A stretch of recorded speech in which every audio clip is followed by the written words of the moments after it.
Gases have no fixed shape or volume, are highly compressible, have low density, and expand to fill their container. Why are gases easily compressed compared to solids and liquids? Answer: gas particles are far apart, leaving pressure in terms of particle motion.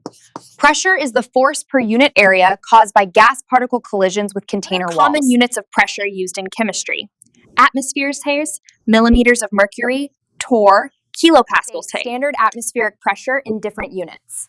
The answer is 1 atm to 760 millimegahertz. How does a U-tube manometer measure gas pressure?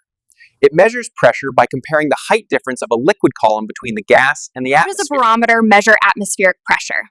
It measures pressure by the height of a mercury column supported by atmospheric pressure. How does a barometer measure atmospheric pressure?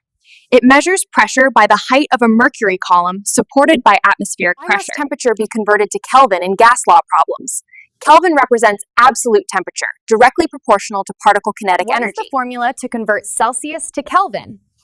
K log⁻³ Celsius plus 273. What happens to gas particles at absolute zero? Go. Theoretically, particle motion stops completely.